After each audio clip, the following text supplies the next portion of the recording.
გზა პლანეტებიდან და ვარსკვლავებიდან ხელახალ დაბადებამდე. ლექცია ციკლიდან სულიერი ურთიერთკავშირები ადამიანის ორგანიზმის ფორმირებაში. ჰააგა 5 ნოემბერი 1922 წელი. ყოველთვის თვითკმაყოფილებას განვიცდი, როდესაც საჯარო ლექციების და საჯარო ღონისძიებების შემდეგ შესაძლებლობა მეძლევა დავსდგე საზოგადოების წინაშე. დღესაც აქ, ჰააგაში შედარებით ვიწრო წრეში, მინდა მოგითხროთ რაღაც, რაც ერთგვარად განავრცობს და შეავსებს იმას, რაც საჯარო ლექციებში ითქვა. სულიერი სამყაროს შემეცნებისთვის და სულიერ სამყაროსთან ერთობლივი შინაგანი ცხოვრების მისაღწევად, უპირველეს ყოვლისა, ჭეშმარიტების ნათელში უნდა განიჭვრიტოს ის, რასაც ადამიანური ცხოვრების საკრალური მხარე შეიძლება ეწოდოს. ადამიანური ცხოვრების ზოგადი დახასიათების და ზოგადი შეფასებისთვის ეს მეტად მნიშვნელოვანია. მართალია, გარეგნულად და მატერიალისტურად მოაზროვნე ადამიანები ამაში ძნელად დაგვეთანხმებიან, მაგრამ სიმართლეა. ალბათ შეიძლებოდა ასე ვთქვათ, გვესაყვედურა ღმერთებისთვის, რომ მათ ადამიანის ცხოვრების საკრალურ ნაწილში გააიდუმალეს ის, რაც ყველაზე უფრო ფასეულია მისთვის, ყველაზე ძვირფასი მათ არ განუცხადეს ადამიანს, მაგრამ ეს რომ მართლაც ასე ყოფილიყო ადამიანი, მაღალი გაგებით ადამიანი, უმწეოდ არჩებოდა. ჩვენი ყოფიერების გამსჭვალავ სულიერ მშვენიერ ძალებს ჩვენ ვეხებით სწორედ იმის შემდეგ და მას შემდეგ, რაც ჯერ ჩვენსავე საკუთარ ადამიანურ ღირსებასა და ადამიანურ არსს ვახწევთ. ჩვენ ჯერ უნდა გავაკეთოთ რაღაც სულიერ მშვენიერი, რათა ვიქცეთ ადამიანად ამ ცნების ჭეშმარიტი გაგებით. და სწორედ ამ გადალახვაში, ამ გაადამიანურებისთვის რაღაცის კეთების აუცილებლობაშია ჩვენი ძალების წყარო. აქაა ჩადებული ის, რასაც ძალუც ძალებით გამსჭვალოს ჩვენი უშინაგანესი არსება. ასე რომ მოდით დღეს, რათა უფრო მეტად მიუახლოვდეთ ჩვენს მთავარ სათქმელს, კვლავ ვილაპარაკოთ ადამიანის ცხოვრების საკრალურ მხარეზე, რომელიც უსიზმრო ძილის არაცნობიერ მდგომარეობაშია შეფარული. მე მინდა რაღაც გითხრათ იმის შესახებ, რაც გაიდუმალებულია დედამიწამდელი ცხოვრების, ანუ გარდაცვალების შემდგომი ცხოვრების მდგომარეობაში. იმ მდგომარეობაში, რომელიც მიწიერ ცხოვრებაში გაუცნობიერებელი რჩება. ადამიანის ძილის მდგომარეობა ასეთია. სიზმრებიდან, რომლებსაც ადამიანის ცხოვრებისთვის ფრიად სათუო ყოფიერება და ფრიად სათუო მნიშვნელობა აქვს, თუკი მათ მივიღებთ იმგვარად, როგორც ისინი წარმოგვიდგება, ადამიანი, ასე ვთქვათ, იძირება ძილის არაცნობიერ მდგომარეობაში. ამ მდგომარეობას იგი თავს აღწევს მხოლოდ გამოღვიძებისას, როდესაც თავისი მე და ასტრალური სხეულით ეთერულ და ფიზიკურ სხეულებში შემოდის. სწორედ ამ ორ სხეულს იყენებს იგი როგორც ინსტრუმენტს, რათა აღიქვას თავისი ფიზიკური გარემოცვა და შემდეგ ნებელობის მეშვეობით იმოღვაწეოს ამ თავის ფიზიკურ გარემოცვაში. მაგრამ ის, რაც დაბადება გარდაცვალების საზღვრებს მიღმაწევს, სწორედ ადამიანის იმ არსებაშია შეფარული, რომელიც დაძინებისას ცნობიერების გარეთ რჩება. და მე მინდა ეს მდგომარეობები, რომელთაც ადამიანი იქ განიცდის, აღწერო ისე, როგორც შეიძლება აღწერილ იქნას სავსებით გაცნობიერებული მდგომარეობები. ამ მდგომარეობათა ცნობიერყოფა შესაძლებელია მხოლოდ იმაგინაციური, ინსპირაციული და ინტუიციური შემეცნებით. მაგრამ აქ ჩვენ გვაქვს მხოლოდ და მხოლოდ შემეცნების განსხვავებულობა იმისადმი, რაც ძილის დროს ყოველ ადამიანში ხდება, რადგანაც ვინც თანამედროვე ხელდასხმულის შესაძლებლობებით აკვირდება ძილის ცხოვრებას, მისთვის მართალია გარკვეული ამ ცხოვრების ნიუანსები, მაგრამ ეს მისი ძილის ცხოვრებას არ ცვლის. ძილი არც მისთვისაა რაღაც უფრო სხვა ვიდრე სხვა დანარჩენი ადამიანებისთვის, სახელდობრ მათთვის, ვინც სრულიად არაცნობიერად მონაწილეობენ ამ განცდაში. ამიტომ შეიძლება ამის აღწერა სინამდვილის შესაბამისად. მე დავიწყებ იმით, რომ უბრალოდ აღწერ იმას, რაც ღრმა ძილის პროცესში გაუცნობიერებელი რჩება და აღწერ ისე, როგორც ჩვეულებრივ ცნობიერ ფაქტს. ზემოთ ითქვა, რომ გაივლის რა სიზმრების სტადიას ადამიანი უცნობადობის მდგომარეობაში შედის. ასე წარმოუდგება ეს ჩვეულებრივ ცნობიერებას. მაგრამ უცნობადობის აღნიშნული მდგომარეობა უმაღლეს ზეგრძნობად შემეცნებას რეალურად ესახება ისე, რომ ადამიანი უშუალოდ დაძინებისთანავე ერთგვარ ბუნდოვან მონისლულ ყოფიერებაში გადადის. ადამიანს რომ თავისი მდგომარეობის გაცნობიერება შეძლებოდა, იგი ეთერულ სამყაროში გადაღვრილად იგრძნობდა თავს. იგი იგრძნობდა, რომ იმყოფება სხეულის გარეთ, მაგრამ არა როგორც შეზღუდული, არამედ ფართოდ გააღვრილ განფენილი. თავის სხეულს იგი შეიგრძნობდა, როგორც მის მიღმა ობიექტურად არსებობს. ეს მდგომარეობა, რომ გაცნობიერებულიყო, ადამიანის სამშვენივალს ერთიანად მოიცავდა შიში. მას დაეუფლებოდა შეგრძნება, რომ ობსკურულის პირას დგას და ფეხ ქვეშ ეცლება არენია დაკი. სულიერი სამყაროს ზღურბლის არსებობა აუცილებელია თუნდაც იმიტომ, რომ ადამიანი ჯერ უნდა შეემზადოს იმ შეგრძნებისთვის, იმ კონკრეტული შეგრძნებისთვის, რომ მან დაკარგა ყოველგვარი საყრდენი, რასაც იძლევა ფიზიკური სხეული და შეეგუოს იმ უცნობს და უცხოს შიშის ესოდენ ძლიერ განცდას, რომ უსახავს სამშვენივალში. შიშის ეს განცდა არ ეხება ჩვეულებრივ მძინარე ადამიანს. ცნობიერებაში იგი არ შემოდის, მაგრამ ადამიანი გაივლის ამას. ის, რასაც შიში წარმოადგენს დღის ფიზიკურ ყოფიერებაში, მეტად ფაქიზ, მაგრამ მაინც ფიზიკური სხეულის პროცესებში გამოიხატება. შიშის განცდისას ფიზიკური სხეულის სისძარღვების მოქმედება იცვლება. ანუ გარდა იმისა, რასაც ადამიანი ცნობიერად განიცდის, როგორც მოუსვენრობა, შფოთს და სხვა მსგავს, კიდევ რაღაც ობიექტურიც ხდება. მშვენიერ სულიერი შიშის ამ ობიექტურ მხარეს განიცდის ადამიანი სიზმრის მიერი ძილიდან უსიზმრო ძილის მდგომარეობაში გადასვლის ზღვარზე. მაგრამ შიშის აღნიშნული გრძნობა დაკავშირებულია კიდევ სხვა რაღაცასთან, რითიც გამსჭვალული და გაჯერებულია მთელი სამყარო.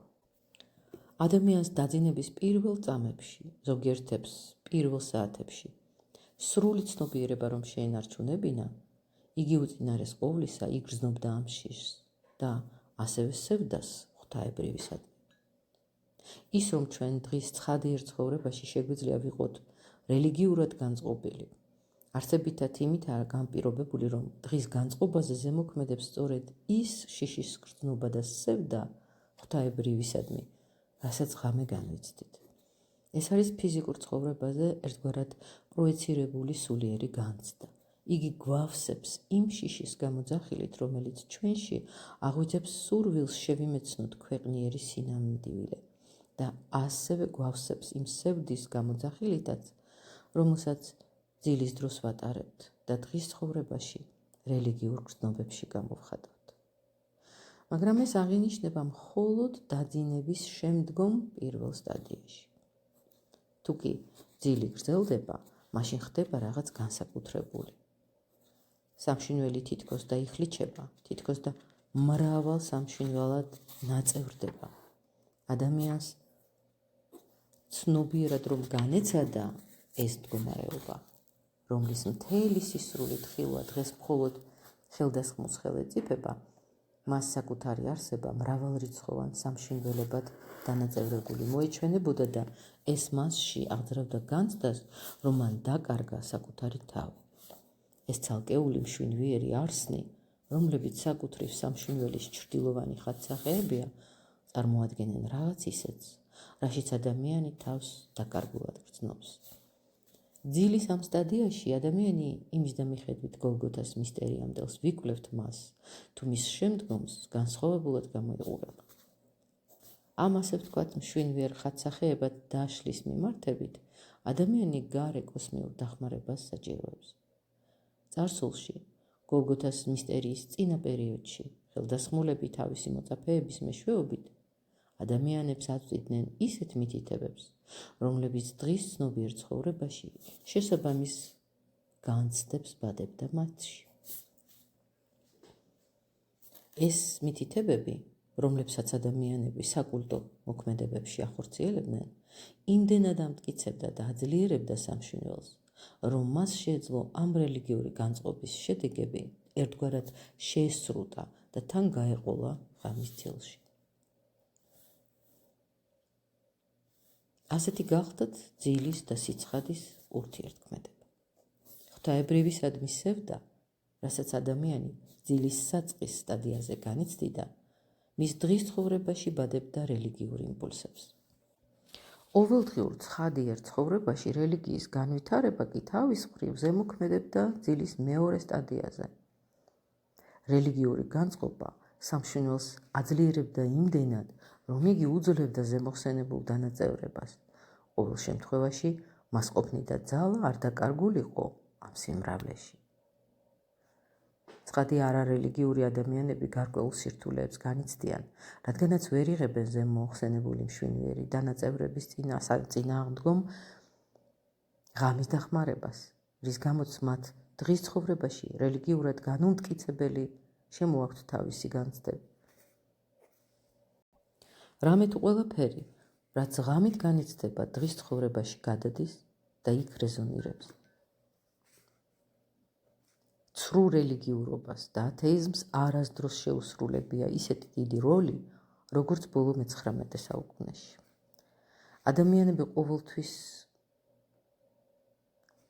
ადამიანებში ყოველთვის ჟღერდა ნახმევი იმისა, რასაც ისინი მათთვის პატივსაგები წარსულიდან იღებდნენ. მაგრამ დღევანდელი გაუკუღმართებული რელიგიური დროება სერიოზულ შედეგებს იწვევს.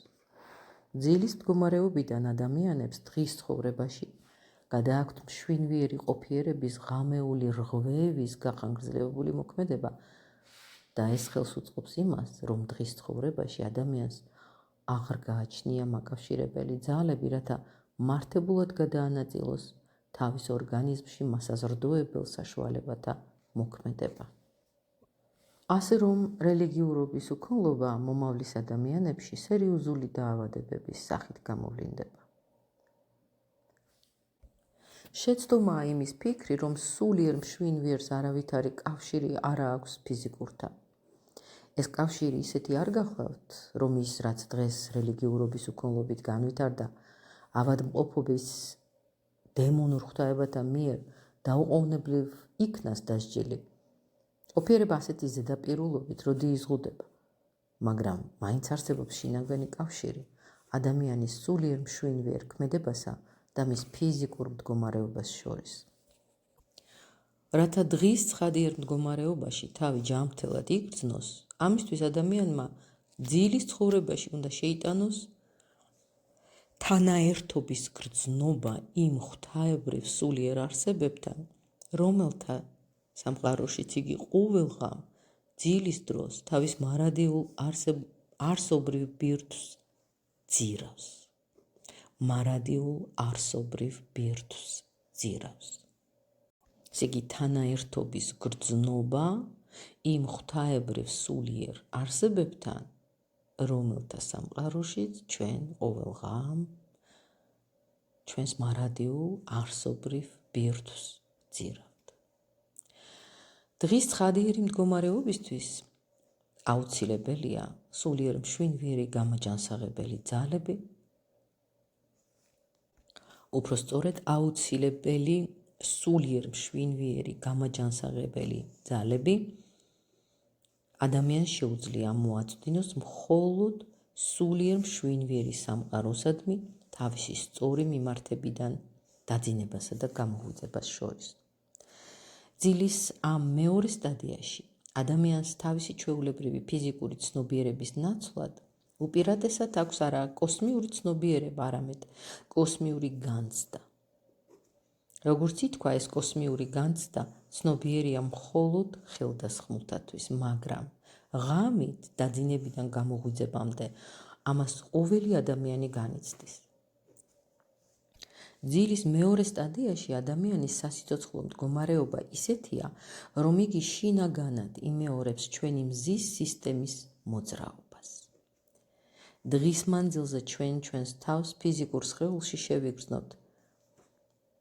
ჩვენ როგორც ფიზიკური ადამიანები, ჩვენს თავზე ვამბობთ სხეულის შიგნით მე მაქვს ფილტვი, გული, კუჭი, ტვინი და ეს ყველაფერი ჩემი შინაგანი ფიზიკური შინაარსია. მაგრამ ძილის მეორე სტადიაში ჩვენ სულიერ მშვენ ვიერს შეადგენს მერკურის მოძრაობა, მზის მოძრაობა, მთვარის მოძრაობა. ოღონდ ჩვენ ასე უშუალოდ როდი ვატარებთ მზის სისტემის პლანეტების მოძრაობას, მთელი მათი ურთიერთქმედებებით ვართ. ჩვენ ვატარებთ პლანეტების არათვით მოძრაობას, არამედ ამ მოძრაობის ანარეკლს, ერთგვარ ასტრალურ ანასახს, რაც ამ დროს ჩვენს შიდა ორგანიზაციას შეადგენს. ჩვენ მთელი პლანეტარული კოსმოსის მასშტაბით არ ვივრცობით, მაგრამ ჩვენს ფიზიკურ ზომებთან შედარებით უზარმაზარი ვხდებით. ძილის დროს ჩვენ ნამდვილ ვენერას კი არ ვატარებთ, არამედ მისი მოძრაობის ანასახს. და ის, რაც ჩვენს სულიერ მშვენიერში ძილის მეორე სტადიაში შემოდის, გახლავთ პლანეტარულ მოძრაობათა ცირკულაცია ასტრალურ სუბსტანციაში. მსგავსად იმისა, როგორც დღისით სუნთქვით გადევნილი სისხლი ცირკულირებს მთელს ჩვენს ფიზიკურ ორგანიზმში. ასე რომ ღამით, როგორც ჩვენი შინაგანი ცხოვრება, ჩვენში კოსმოსის ანასახი ცირკულირებს. ამრიგად, ჩვენ ჯერ უნდა გამოვცადოთ ჩვენი სამშვენიერის რღვევა და მხოლოდ ამის შემდეგ შევძლებთ პლანეტარულ ზემოქმედებათა ცირკულაციის განცდას. როგორც ითქვა გოლგოთას მისტერიამდე, ადამიანები მათ წარმმართველ ხელდასხმულთაგან იღებდნენ მითითებებს. ამის წყალობით უძლებდნენ ისინი სამშვენიერის ზემოხსენებულ დაშლას და ახერხებდნენ მის ორიენტირებას იმ მოძრაობებზე, რომლებიც დღეს მის შინაგან სამშვენიერის ცხოვრებას შეადგენს. გოლგოთას მისტერიის შემდეგ ძველი მოძღვრებების სანაცვლოდ რაღაც ახალი აღმოცენდა. სახელდობრ გაჩნდა ის, რაც როგორც გრძნობა, როგორც შეგრძნება, ან როგორც მშვენიერი ცხოვრება თუ მშვენიერი წყობა, ადამიანს, თუ კი იგი მართებულად უკავშირდება გოლგოთას მოვლენას, შესაძლებლობას ანიჭებს აითვისოს ის, რაც დედამიწას გოლგოთას მისტერიამ შესძინა. ვინც ქრისტესთან თავის კავშირს შეიგრძნობდა იმ დონეზე, რომ მასში ხორციელდებოდა პავლეს სიტყვები, არა მე, არამედ ქრისტე ჩემში, იგი ამ თანაერთობაში ქრისტესთან და გოლგოთას მისტერიასთან თავის შეგრძნებებში ანვითარებდა იმას, რაც მასში ძილის დროსაც განაგრძობდა მოქმედებას.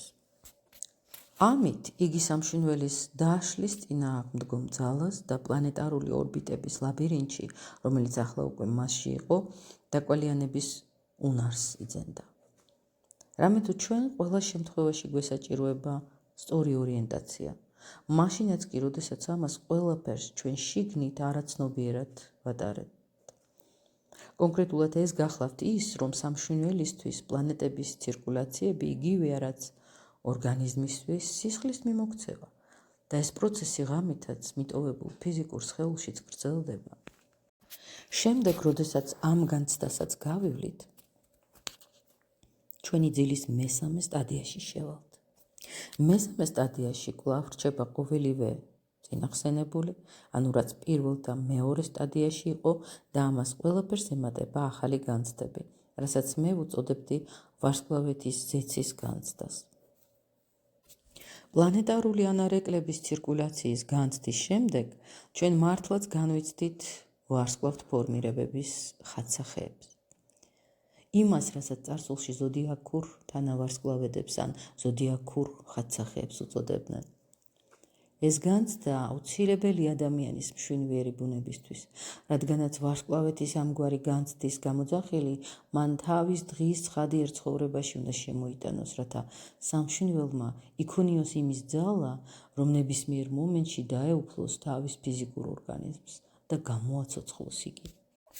ფაქტიურად, ღამით ყოველი ადამიანი გადის სამყაროსეული შიშის და ღვთაებრივი სევდის ეთერულ წინა სტადიას. შემდეგ პლანეტარულ სტადიას, როდესაც იგი თავის ასტრალურ სხეულში პლანეტების მოძრაობის ანარეკლს გრძნობს და ბოლოს ვარსკვლავეთის ზეცის განცდას, რომელშიც იგი თავს გრძნობს ან იგრძნობდა ცნობიერება რომ ჰქონოდა ისე თითქოს და თავის მშვინვიერ სულიერ ორგანიზმში მთელი ვარსკვლავეთი ჰქონოდეს უკუფენილი. ვინც ძილის ზემოაღნიშნულ სტადიებს აკვირდება, მას, მე ასე ვიტყოდი, ოველღამე ებადება უმნიშვნელოვანესი კითხვა. ადამიანის ასტრალური ორგანიზმი და მეარსება გამოდის ფიზიკური სხეულიდან, ადამიანის მთელი შიდა არსი ივსება პლანეტარული მოძრაობებით და ვარსკვლავთა კონფიგურაციებით, მას რატომღა უბრუნდება იგი ძილის შემდეგ ყოველ დილით თავის ფიზიკურ სხეულს. და აი, ინიციაციის მეცნიერება იმასაც ადგენს, რომ ადამიანი ფაქტიურად აღარც დაუბრუნდებოდა იგი რომ პლანეტების ამ მოძრაობასა და ვარსკვლავთ ფორმირებაში თანამონაწილეობის პროცესში და ასევე კოსმიური ყოფიერების ანარეკვლებთან თანაშეზრდის პროცესში მთვარის ძალებს არ ესის ხორცებოდეს. ეს კიდევ ერთხელ წავიკითხოთ, ხო? ინიციაციის მეცნიერება იმასაც ადგენს, რომ ადამიანი ფაქტიურად აღარც დაბრუნდებოდა იგი რომ პლანეტების ამ მოძრაობის და ვარსკვლავთ ფორმირებაში თანამონაწილეობის პროცესში და ასევე კოსმიური ყოფიერების ანარეკვლებთან თანაშეზრდის პროცესში მთვარის ძალებს არ ესის ხორცებოდეს. ადამიანი ესის ხორცება მთვარის სულიერ ძალებს, ჯერდება კოსმოსის იმ ძალებში, რომლებიც ფიზიკურ მთვარებში და ფიზიკური მთვარის სახეცვლილებებშია წარმოდგენილი.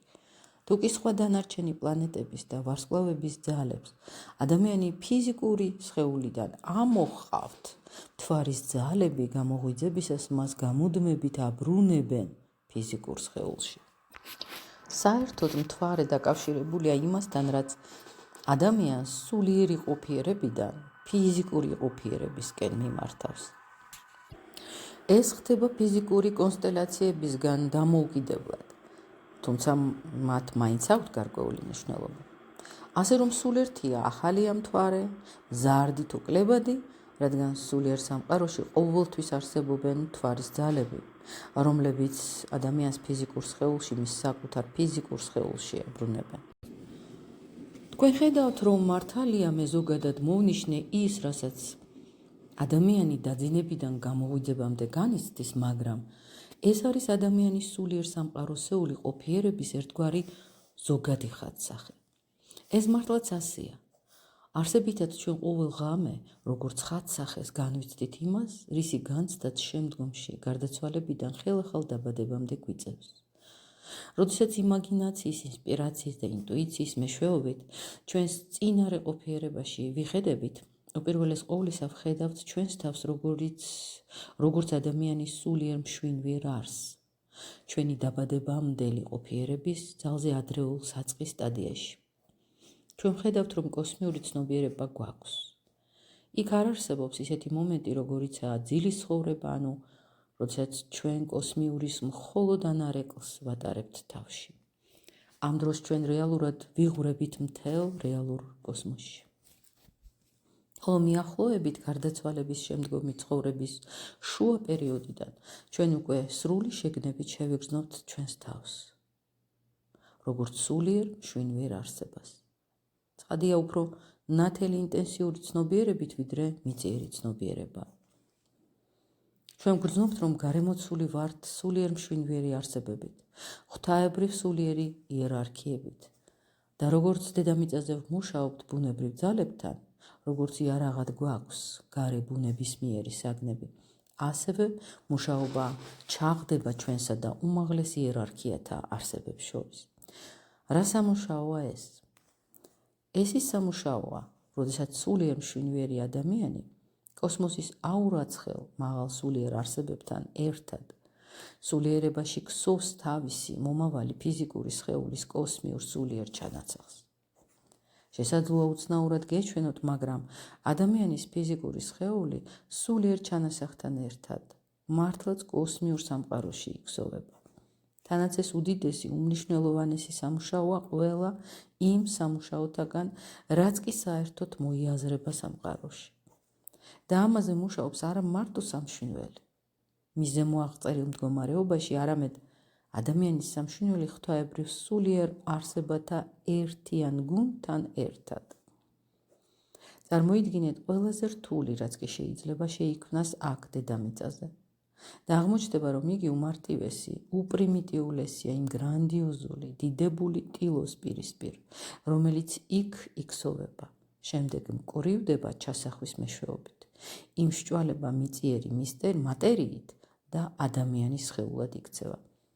როდესაც აქ დედამიწაზე ლაპარაკობენ ჩანასახზე, ჩვეულებრივად გულისხმობენ პაწაწინა წარმონაქმნს, რომელიც შემდეგ იზრდება. მაგრამ თუ კი გვსურს ვილაპარაკოთ ადამიანის სხეულზე, როგორც სულიერის პროდუქტზე, უნდა ვთქვათ, რომ ადამიანის კოსმიური სულიერი ჩანასახი უზარმაზარი ზომებისაა. და ადამიანის ცხოვრების ზემოაღნიშნული მომენტიდან დაბადების მომენტამდე ეს სულიერ მშვინვიერი გრანდიოზული ჩანასახი სულ უფრო და უფრო მცირდება. ადამიანი განაგრძობს მასზე მუშაობას იმის გათვალისწინებით, რომ იგი უნდა ჩაიცნას, განიფესვოს და გამკვრივდეს ფიზიკურ სხეულში. ჭეშმარიტად, ამაოდ არ უწოდებდნენ ძველი ნათელმხილველები იმ ნათელმხილვიდან გამომდინარე, რომელიც დღეს ცხადია აღარ უნდა ჰქონდეს ადამიანს, თუმცა თანამედროვე ინიციაციის მეცნიერებაც იგივეს გვიცხადებს. ამაოდ არ უწოდებდნენ ადამიანის სხეულს ღმერთის ტაძარს. ეს ასეცაა, რამე თუ ყოველთვის გარდაცვალებიდან ხელახალ დაბადებამდე ადამიანის სამშვინველი ღვთაებრივ არსებებთან ერთად სამყაროდან ამოქცევს მას და შემდეგ ზემოაღწერილი სამეფო ფიზიკურ ფორმას ანიჭებს. ვიდრე აღნიშნულ სტადიაში ადამიანი თავისი ფიზიკური სხეულის ჩანასახს ქსოვს, მისი მშვინვიერი მდგომარეობა, მისი მშვინვიერი განწყობა შეიძლება შევადაროთ მხოლოდ იმას, რასაც თანამედროვე ხელდასხმული ინტუიციას უწოდებს. ადამიანი თავისი სამშვინველით ღვთაებრივ ქმედებებში ცხოვრობს. იგი სრულადაა განღვრილი ღმერთების სულიერ ყოფიერებაში. ამ ცენტრალურ მდგომარეობაში ადამიანი გარდაცვალებიდან ხელახალ დაბადებამდე განიცდის იმას, რითაც ღმერთები ცხოვრობენ. მაგრამ ადამიანი განაგრძობს სვლას და უახლოვდება ჩასახვის და დაბადების მომენტს. აქ ყველაფერი იცვლება. ამ დროს ადამიანი თავის ცნობიერებაში ატარებს ასეთ შთაბეჭდილებას. უმაღლეს იერარქიათა ღვთაებრივ სულიერი არსებები თანდათან შორდებიან. ეს განშორება მის წარმოდგენაში აისახება როგორც გამოცხადების მსგავსი რაღაც. თითქოს და ღმერთები განეშორნენ მას და მის სამშვინველის წინაშე, თავიანთი ბუნდოვანი ხატსახეები დატოვეს. ხატსახეს იმისა, რაც ადრე ჭეშმარიტებიდან იყო ნაქსოვი, ამჯერად ერთგვარი ბინდიერი საბურველი ბურავს. ინტუიციური ცნობიერება, რომელსაც იგი აქამდე ფლობდა, კოსმიურ ინსპირაციულ ცნობიერებაში გადადის. ახლა იგი უკვე არა ღვთაებრივ სულიერ არსებებთან, არამედ მათ გამოცხადებებთან ცხოვრობს. მაგრამ სამაგიეროდ მშვინვიერ ცნობიერებაში უფრო და უფრო იკვეთება შინაგანი მე. გარდაცვალებასა და ხელახალ დაბადებას შორის ცხოვრების უმაღლეს სტადიაში ადამიანები მთლიანად უმაღლეს იერარქიათა ღვთაებრივ სულიერ არსებებთან ერთად ცხოვრობენ. მეს არ გააჩნია შინაგანი ძალები. მე შინაგანად აცნობიერებს თავს მხოლოდ იმის კვალდაკვალ და იმდენად, რამდენადაც ღმერთები შორდებიან მას და რჩება მხოლოდ მათი გამოცხადება. ღვთაებრივი სინათლე, ღვთაებრივი გამოსხივება ერთგვარ ინსპირაციულ ცნობიერებაში გადადის. მაგრამ ადამიანი ახლა უკვე თავს დამოუკიდებელ არსებად გრძნობს. და ის, რაც ადამიანში უწინარეს ყოვლისა იღვიძებს, არის ასე ვთქვათ ძლიერი სურვილი, სავსებით განსაზღვრული მოთხოვნილება. რას ნიშნავს ეს? ესე იგი, ადამიანში უწინარეს ყოვლისა იღვიძებს ძლიერი სურვილი, სავსებით განსაზღვრული მოთხოვნილება და ახლა უნდა წავიკითხოთ რა არის ეს. გარდაცვალებასა და ხელახალ დაბადებას შორის ადამიანი ღრმა შინაგანი კმაყოფილებით მუშაობს თავის ფიზიკური სხეულის სულიერ ჩანასახზე. თავის ფიზიკურ სხეულს იგი უმზერს როგორც უახლოესი მიწიერი ცხოვრების მიზანს. და ამ დროს იგი გამსჭვალულია არათუ ძლიერი სურვილით, არამედ თუ შეიძლება ასე ითქვას განცვიფრებით იმისადმი, რასაც ადამიანის ფიზიკური სხეული წარმოადგენს უნივერსალურის თვალსაზრისით. მაგრამ იმ მომენტიდან, როდესაც იგი უკვე ცხოვრობს არა ღვთაებრივ სამყაროში, არამედ ღვთაებრივი სამყაროს გამოცხადებებში, მასში იღვიძებს დედამიწაზე კვლავ დაბადების სურვილი. მეს ცნობიერების გაძლიერების კვალდაკვალ იღვიძებს ძლიერი სურვილი დედამიწაზე განსხეულებისა. ადამიანი ერთგვარად შორდება ღვთაებრივ სამყაროებს და უახლოვდება იმას, რომ გახდეს მიწიერი ადამიანი. ეს სურვილი უფრო და უფრო ძლიერდება და ამასთანავე ცვლილებებს განიცდის ასევე ისიც, რაც გარეგნულად შეინიშნებოდა. ადრე ღვთაებრივ სულიერ არსებებთან თანაცხოვრებისას ადამიანი თავის თავს ერთ-ერთი იერარქიის წევრად მოიაზრებდა. კოსმოსს საკუთარ შინაგან სამყაროდ მიიჩნევდა, მაგრამ კოსმოსს წარმოადგენდნენ ჭეშმარიტი არსებები, ცნობიერების უმაღლეს საფეხურზე მდგომი არსებები, რომლებთანაც ერთად იგი ცხოვრობდა. ახლა კი მას გარემო იცავს გარეგნული სინათლე და ამ გარეგნულ სინათლეში თანდათან ილანდება პირველი ხატსახეები იმისა, რასაც წარმოადგენს ღვთაებრივ სულიერ არსებათა ფიზიკური ანასახი. იმ არსებიდან, რომელიც აქამდე შეიმეცნებოდა როგორც უმაღლესი მზის არსება, მოსჭვივის სინათლე, რომელშიც ერთგვარად ვლინდება მსოფლიოსთვის ხილული მზე. დედამიწიდან ჩვენ ვუმზერთ მზეს, სხვა მხრიდან ვხედავთ. ბოდიში, დედამიწიდან ჩვენ ვუმზერთ მზეს, მაგრამ როდესაც დედამიწაზე ვეშვებით, ამ დროს მზეს სხვა მხრიდან ვხედავთ. ასე ჩნდება მზე, ჩნდება ვარსკვლავები და შემდეგ მოძრავი პლანეტები. ამ მოძრავი პლანეტების გამოჩენასთან ერთად ამოიზიდება სრულიად განსხვავებული სახის ძალები, მთვარის სულის ძალები. მთვარის სულიერი ძალები. ისინი გვეუფლებიან და თანდათან გვაბრუნებენ მიწიერ ცხოვრებაში. ეს მართლაც ასეა. როდესაც ადამიანი კოსმიური სამყაროებიდან მიწიერი ყოფიერებისკენ ეშვება, იგი ღვთაებრივ სულიერ იერარქიათა განცდიდან მათი ხატსახეების განცდაზე ინაცვლებს. მაგრამ არსებათა ხატსახეები თანდათან ვარსკვლავედთა ხატსახეებად იქცევა და ადამიანი შედის იქ, საიდანაც ყოველივე ის, რაც ადრე მის თვალსაჩინში იყო, საპირისპირო მხრიდან წარმოუდგება. ეს არის ის, რასაც იგი დედამიწიდან დაკვირვებისას აღიქვამს. აღიქვამს როგორც კოსმოსს. დეტალური განხილვა იმისა, რაც ამ დროს ადამიანში ხდება, შესაძლებელია და უნდა ითქვას, რომ ამ მიმართებით თანამედროვე ინიციაციის მეცნიერება საკმაოდ წინაა წასული. საკუთრივ ცხოვრების შემეცნების შესაძლებლობასაც სწორედ ამ სფეროს დეტალები იძლევა. ვინც ადამიანს მხოლოდ მიწიერ ყოფიერებასთან მიმართებაში იხილავს, მას არ ძალუძ ცხოვრების გაგება, რამე თუ რა მნიშვნელობა აქვს ჩვენთვის მიწიერ ყოფიერებასთან კავშირს. დროის იმ კოლოსალურ შუალედთან შედარებით, გარდაცვალებასა და ხელახალ დაბადებას შორის არსებული პერიოდი რომ მოიცავს. მიწიერი ცხოვრება ჩვენთვის არაფერია. და ამ ხანგრძლივ პერიოდში ის, რასაც ჩვენ ახლა აღვიქვამთ, როგორც მხოლოდ და მხოლოდ ზედაპირულ სინათლეს, ჩვენთვის არის უსამანო ღვთაებრივი სამყაროები, რომლებშიც ცხოვრობ და რომლებიც ჩვენ ახალი მიწიერი ყოფიერებისთვის დედამიწასთან მოახლოებულებს უკვე ვარსკვლავების სახით წარმოგვიჩნდება. რასაც ადამიანი ქსოვს, როგორც თავის ფიზიკური სხეულის ფიზიკურ ჩანასახს, ამას იგი თავიდან მთელ სამყაროსთან, მთელ სულიერ სამყაროსთან ერთიანს აცნობიერებს. შემდეგ, როდესაც იგი უკვე ღვთაებრივი არსებების გამოცხადებათა ხედვას იწყებს, ეს ჩანასახი თანდათანობით იქცევა მის სხეულად, რომელიც ახლა უკვე კოსმოსის ანასახს წარმოადგენს.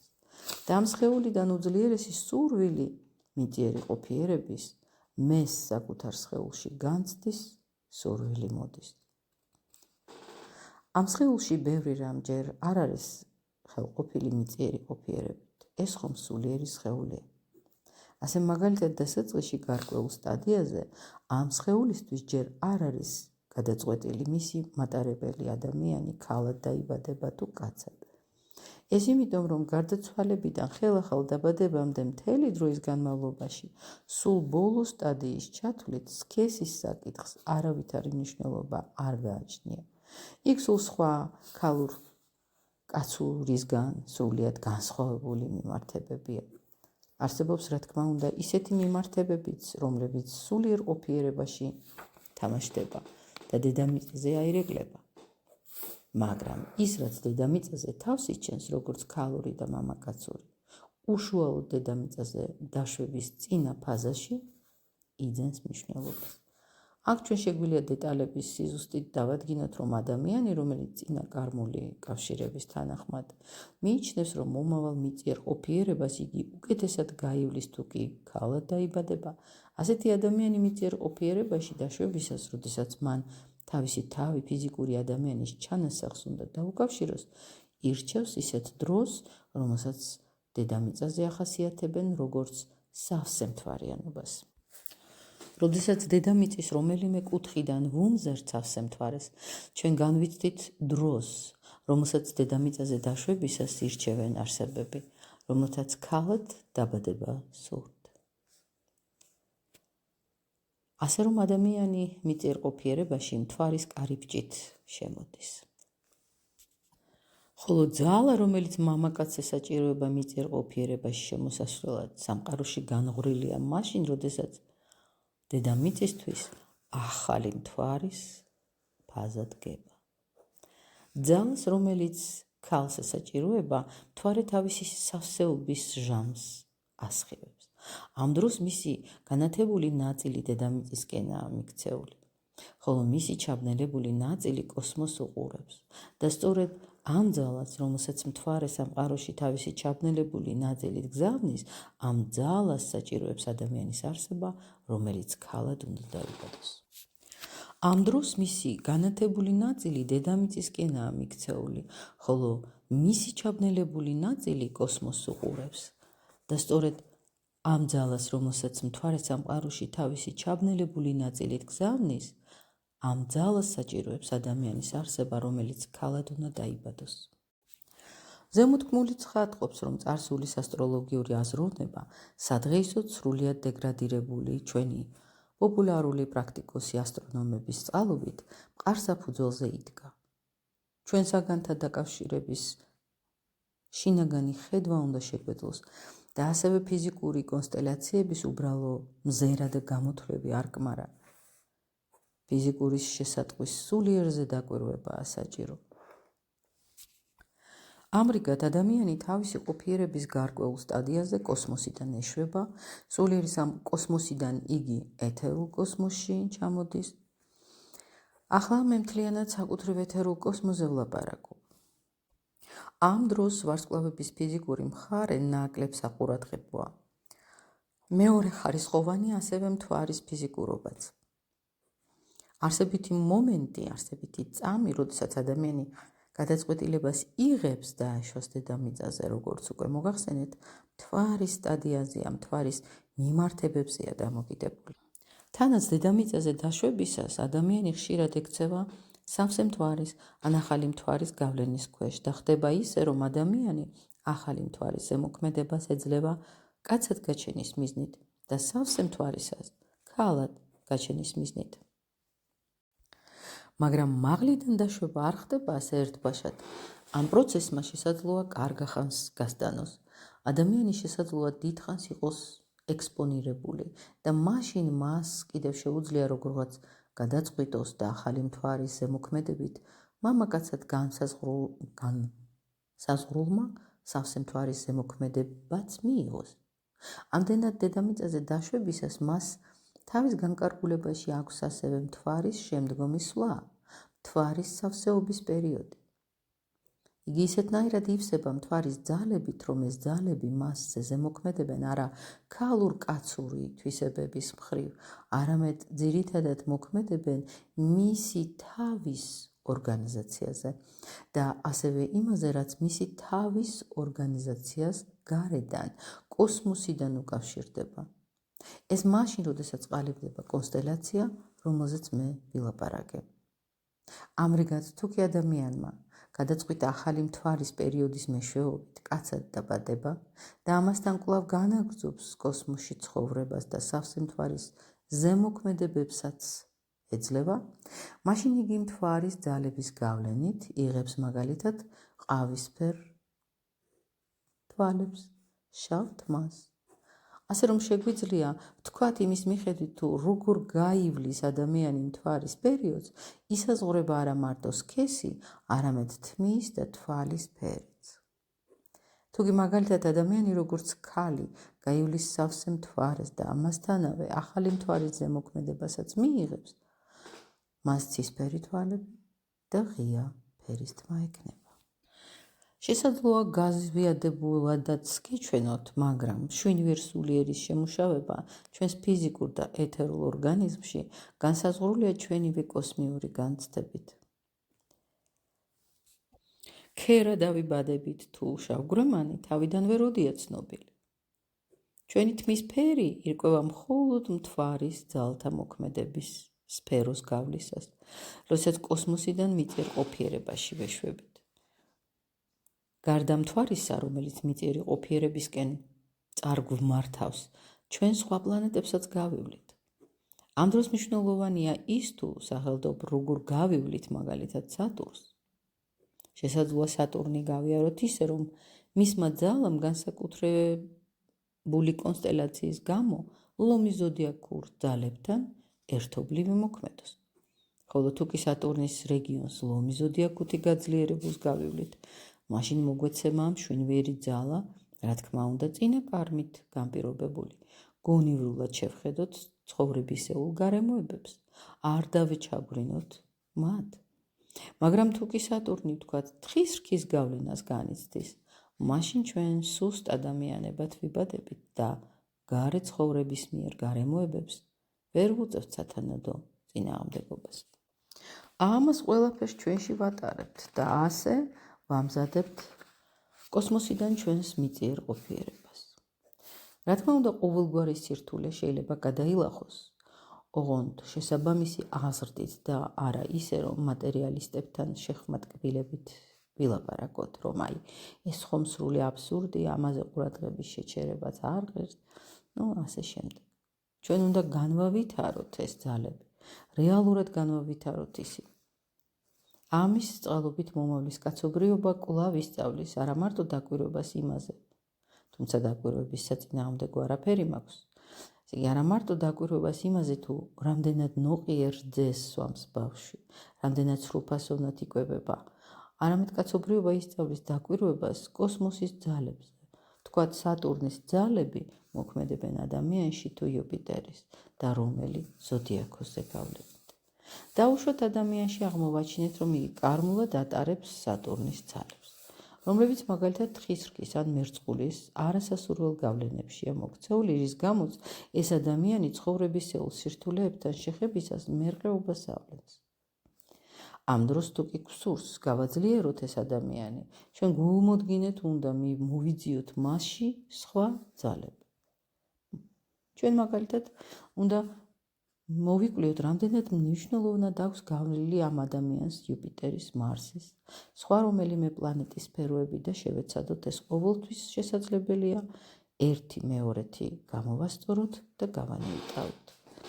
როდესაც ადამიანი უახლოვდება მომავალ მიწიერ ცხოვრებას, მას საკუთრივ ერთგვარად ხელიდან ეცლება თავისი არსება. როგორც უკვე განვმართ, იგი დაკავშირებული იყო იმასთან, რაც მან ამოგსოვა, როგორც თავისი ფიზიკური სხეულის სულიერი ჩანასახი. და აი, ამ სულიერ ჩანასახში იგი ვარსკვლავების და პლანეტების გავლით დედამიწისკენ დაშვების საკუთარ გამოცდილებას აქვსოს. ჩასახვისა და დაბადების წინა სტადიაში სულიერი ჩანასახი იქ უკვე აღარ არის. იგი თავის ძალებით ურთამასობაში დედამიწაზე ჩამოდის.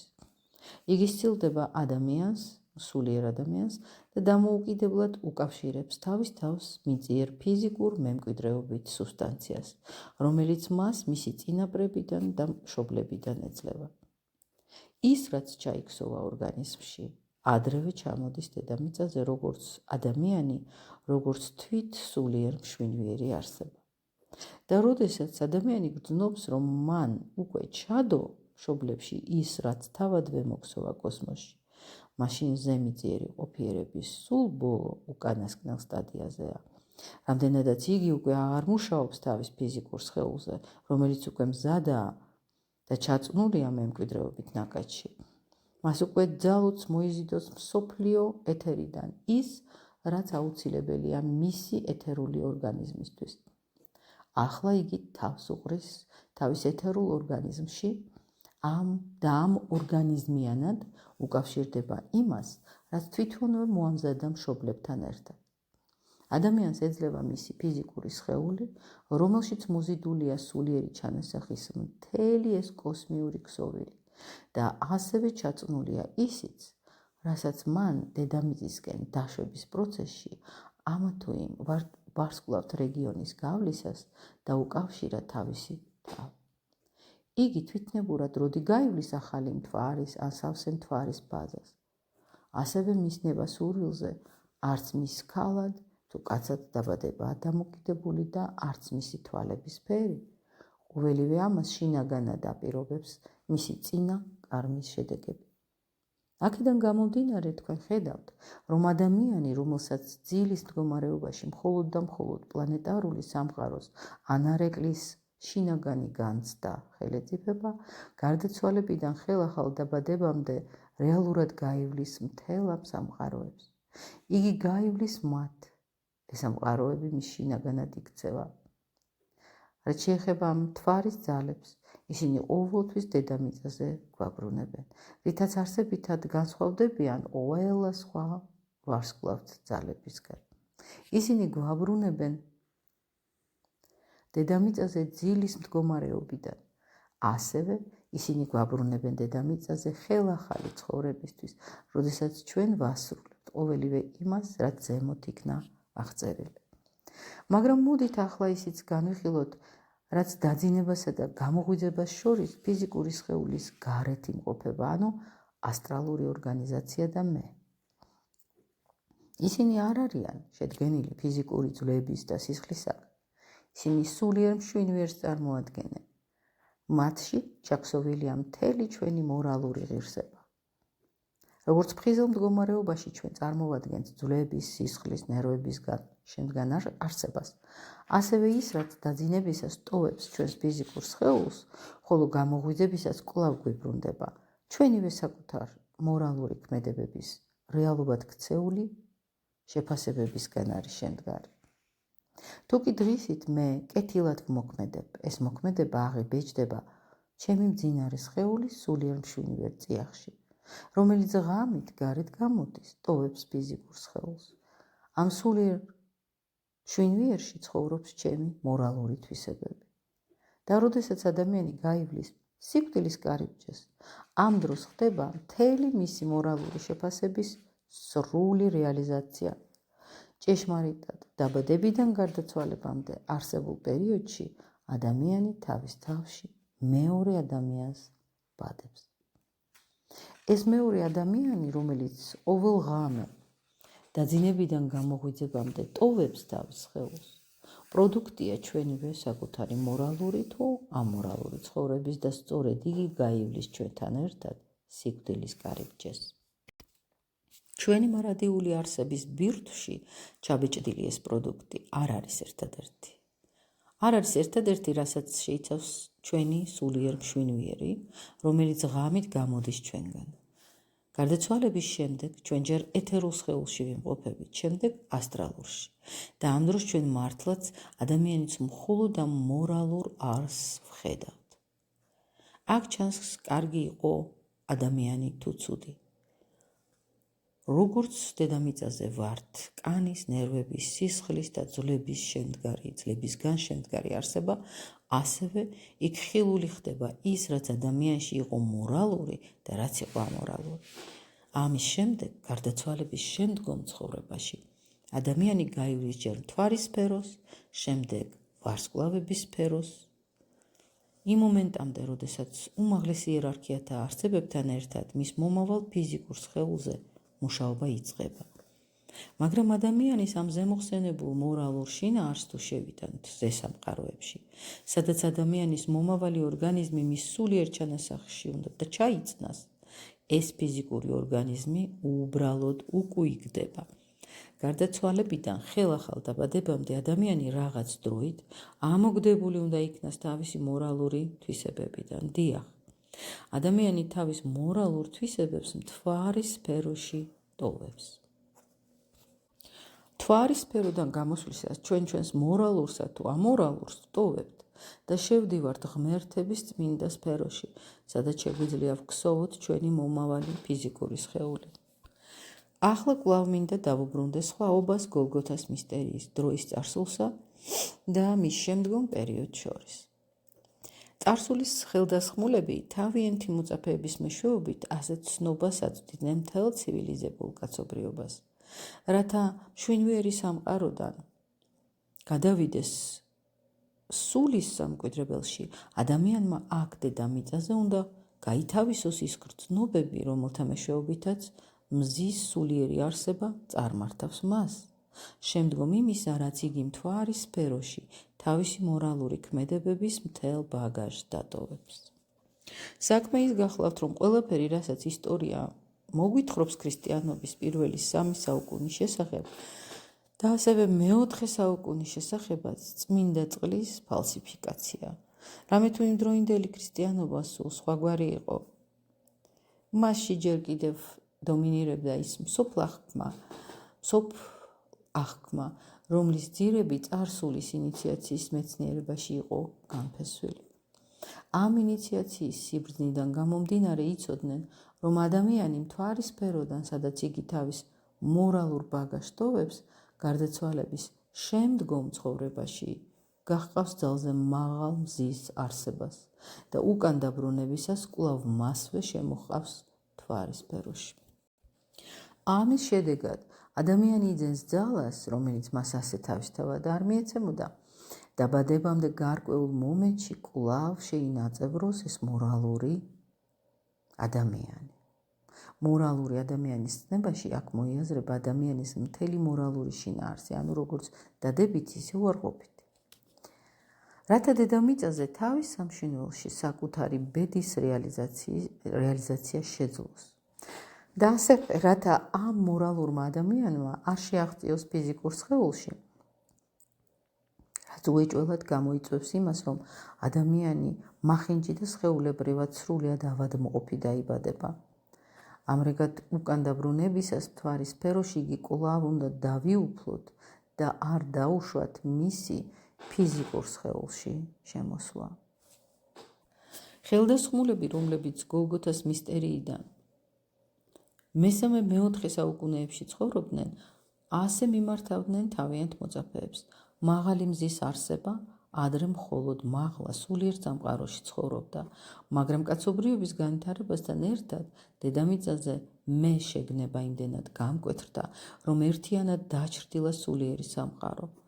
რაც უფრო ნათელია ჩვენი მე ცნობიერება ფიზიკურ სხეულში, აქ დედამიწაზე იმდენად დაბინდულია იგი მაღლა. ადამიანი ვეღარ შეძლებდა მზის არსებებთან მიახლოებას, თავისი საკუთარი ძალებით იგი ვერ მოახერხებდა მთვარის სფეროდან უმაღლეს სფეროებში გადასვლას. ქრისტე რომ არ მოვლინებულიყო და არ გაევლო გოლგოთის მისტერია. არსება, რომელსაც ადამიანი მხოლოდ გარდაცვალების შემდეგ და მხოლოდ სულიერ სამყაროში ხვდებოდა, დედამიწაზე დაეშვა და გოლგოთას მისტერიის დროიდან დედამიწაზე ცხოვრობს.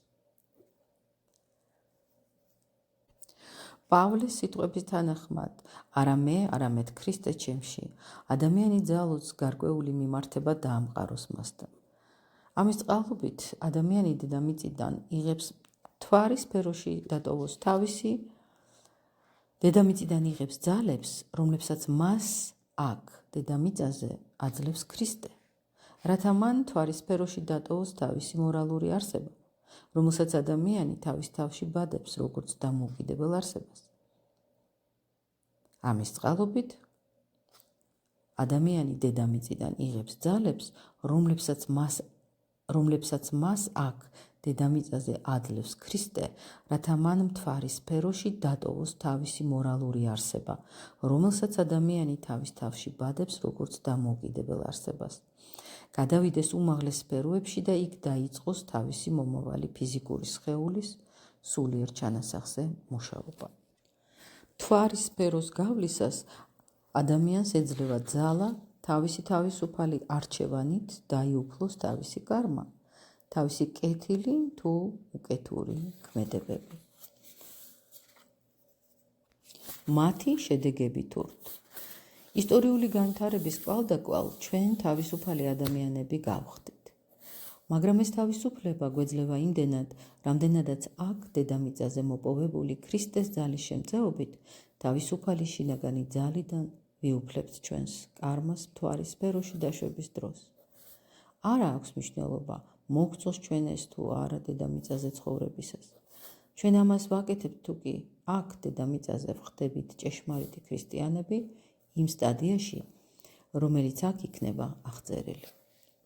მე შევეცადე ნაწილობრივ მაინც წარმომეჩინა, როგორ უყურებს თანამედროვე ინიციაციის მეცნიერება იმ სამყაროებს, რომლებსაც შეიძლება ვუწოდოთ ადამიანური ყოფიერების საკრალური მხარეები. საერთოდ კი ყველაფერი, რაც ადამიანშია, მხოლოდ ამ საკრალურობის თვალსაზრისით უნდა იქნას ახსნილი. ამავე დროს მე მსურდა ზემოთქმულთან დაკავშირებით წარმომეჩინა ისიც, თუ რას წარმოადგენს თანამედროვე ადამიანისთვის ქრისტეს იმპულსი. რამე თუ ჩვენ გამუდმებით მას უნდა ვუბრუნდებოდეთ. გოლგოთას მისტერიის შემდგომ ეპოქაში ადამიანი ვერ მიაღწევს ადამიანურ სიმრთელეს, თუ კი არ მიაკვლევს გზას ქრისტეს ზემოქმსენებულ იმპულსებისკენ. ამიტომ ანთროპოსოფიულმა საზოგადოებამ უფრო მეტი სიღრმით უნდა გააშუქოს ქრისტეს იმპულსი, რადგანაც წვდომის იმ ხერხმა, რომლის მეშვეობითაც იგი წარსულში გამოგრთოდა ბინდიერი ცნობიერებიდან, კაცობრიობის უმრავლესობას გამოაცალა ქრისტიანობის აღსარებლობის შესაძლებლობა. დავფიქრდეთ აღმოსავლეთზე, დაფიქრდით დედამიწის სხვა ნაწილებზე.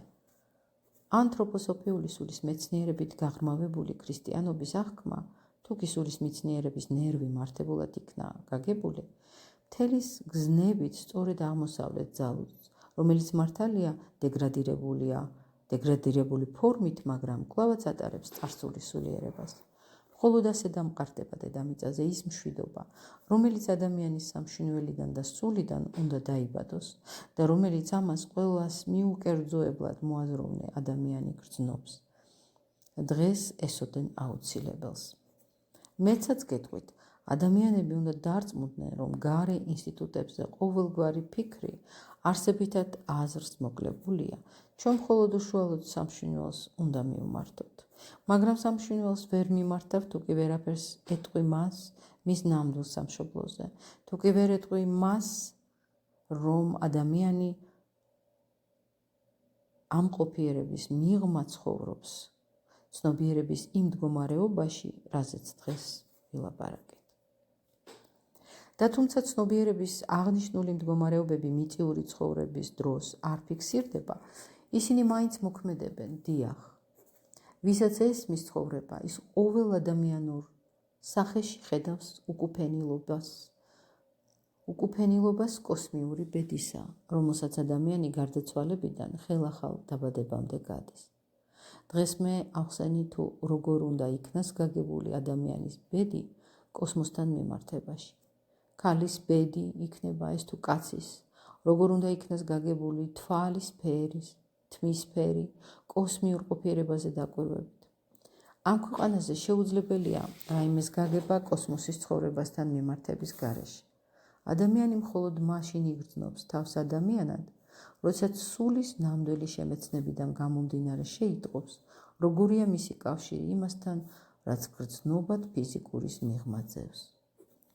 მართალია მიწიერმა ადამიანებმა დღეს ეს ჯერ არ იციან, მაგრამ არაცნობიერად მათ ეს ცოდნა სწურიათ და ის, რაც დღეს კონვულსიურად ვითარდება ყველა სფეროში, იქნება ეს სულიერი სამართლებრივი თუ სამეურნეო ცხოვრება, საბოლოოდ ყველაფერი სულიერის გამოვლენაა და დეგრადაციის ძალებიდან აღორძინების ძალებში მათი გადასვლა მხოლოდ მაშინ იქნება შესაძლებელი, როდესაც ადამიანი კვლავ ისწავლის ზემიწიერ ყოფიერებასთან თავისი კავშირის გაგებას. რამე თუ ფიზიკური ყოფიერება არაფერია, თუ კი მას ზეგრძნობად ყოფიერებასთან კავშირში არ განვიხილავთ. ადამიანის ფიზიკური სხეული მხოლოდ მაშინ იძენს თავის მნიშვნელობას, როდესაც მას ვუყურებთ როგორც შედეგს ყველა იმ გარე ძალთა ერთობლივი ზემოქმედებისა, რომლებიც ქსოვენ მას გარდაცვალებიდან ხელახალ დაბადებამდელ ცხოვრებაში. მსოფლიოს მატერიალისტური შემეცნების ტრაგედიაც ის არის, რომ მისთვის თავად მატერიაც საბოლოო ჯამში უცნობია. ჩვენ მაგიდაზებდებთ ანატომიურ სხეულს, გულდასმით ვიკვლევთ მის ქსოვილებს, ცალკეულ ფიზიკურ შემადგენელ ნაწილებს. ჩვენ ამას ვაკეთებთ, რადგან ფიზიკური სხეულის შემეცნება გვსურს, მაგრამ ამ გზით მისი შემეცნება შეუძლებელია. იმიტომ რომ მატერია არის სულის გამოვლინება. მატერიას ვიმეცნებთ მაშინ, როდესაც თვალს ვადევნებთ იმ სტადიებს, რომელთა გავლისას იგი თანდათან იქსოვება სულიდან. მატერიალური ფიზიკური ყოფიერება გასაგები გახდება მხოლოდ მაშინ, როდესაც ადამიანები თავიანთი სამშვენველებით კოსმიურად შევლენ შვინვიერსა და სულიერში. ჭეშმარიტი ანთროპოსოფოსები მაშინ ვართ, როდესაც ჩვენ თავად ჩვენ საკუთარ თავს ვსჭვალავთ იმ შეგნებით, რომ საჭიროა უფრო ღრმად გვესმოდეს, რაოდენ ვართ დაკავშირებული კოსმოსის სულიერ მშვენიერთან.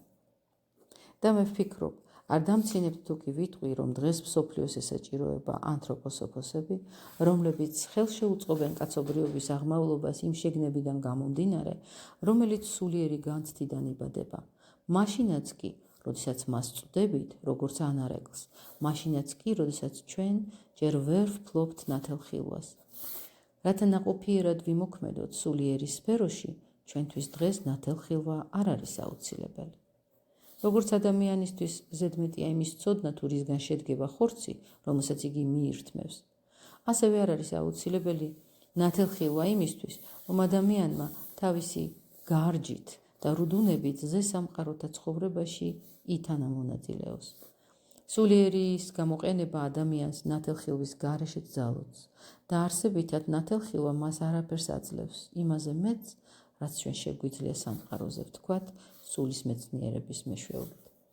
ნათელხილვა მხოლოდ ათავისუფლებს იმ შემეცნებას, რომელიც უნდა გაგვიჩნდეს. ცხადია, უნდა არსებობდნენ ისეთი ადამიანებიც, რომლებიც გამოიკვლევენ ხორცის შემადგენლობას, მაგრამ კვების თვალსაზრისით ამის აუცილებლობა არ არსებობს. ანალოგიურად ჩვენს დროშიც უნდა იყვნენ ნათელმხილველები, რომელთა ძალუძს გამოიკვლევენ სულიერ სამყაროსთან ადამიანის მიმართება, მაგრამ რათა გააკეთდეს ის, რაც ადამიანს ესაჭიროება, აუცილებელია გქონდეს ჯანსაღი სამშვენველი, რომელიც იგრძნობს მშვინვიერი საჭმლის მონელების ძალას, როდესაც მას დაელაპარაკებიან სულის მეცნიერებაზე. ამ შემთხვევაში აღიქვამს იგი ამ სულიერს, გადაამუშავებს მას და ჩაებმება მის საქმიანობაში. ნამდვილი ჭეშმარიტი სულიერებით გაჯერებული გარეგნული საქმიანობა აი ამის უკმარისობას განიცდის დღეს მთელი ცივილიზებული სამყარო.